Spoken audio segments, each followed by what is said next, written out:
ഉപദേശിക്കണം. ഞങ്ങളുടെ നാളുകളെ എണ്ണുവാൻ ഉപദേശിക്കണം. എങ്ങനെ എണ്ണണം?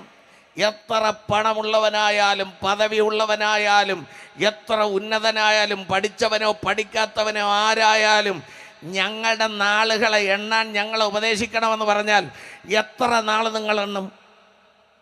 ലോകത്തിൽ കറക്റ്റായി എണ്ണി തിട്ടം വിട്ട് പോയ നാളുകളുണ്ടോ ആർക്കെങ്കിലും? അപ്പോൾ നീ എണ്ണി കൂട്ടുന്ന നാളല്ല ആമീൻ ഉപദേശിക്കണമെന്ന് പറഞ്ഞാൽ ഒറ്റ കാര്യം മാറ്റാം.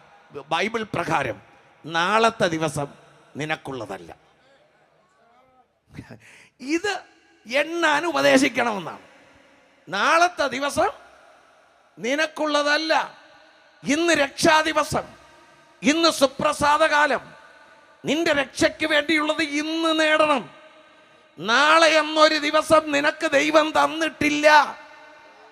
മനസ്സിലായവർ കരം ഉയർത്തി ഹല്ലേലൂയ പറഞ്ഞാട്ടെ. ഹല്ലേലൂയ.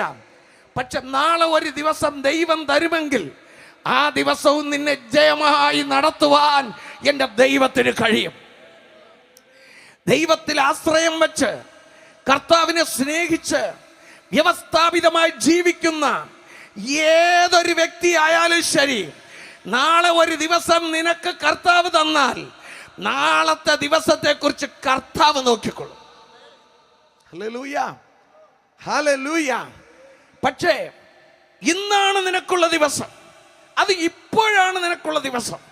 അപ്പോൾ നീ പ്രാപിക്കേണ്ടത് ഇപ്പൊ പ്രാപിക്കണം, നീ നേടേണ്ടത് ഇപ്പൊ നേടണം. Praise the Lord, hallelujah. ആ നേടുക എന്ന് പറഞ്ഞാൽ ഇന്ന് നീ ഒത്തിരി പണം സമ്പാദിക്കണമെന്നല്ല, ഇന്ന് ഒറ്റ ദിവസം കൊണ്ട് നീ ഒരു വലിയ വീട് പണിയണമെന്നല്ല, നീ ഒറ്റ ദിവസം കൊണ്ട് ഭൗതികമായ പലതും വാരിക്കൂട്ടണമെന്നല്ല. നിന്റെ ദിവസം ഇന്നേ ഉള്ളൂ, നാളെ ഇല്ലെന്നറിഞ്ഞിട്ട് നീ നിത്യതയ്ക്ക് വേണ്ടിയുള്ളത് ഇന്ന് പ്രാപിക്കണം.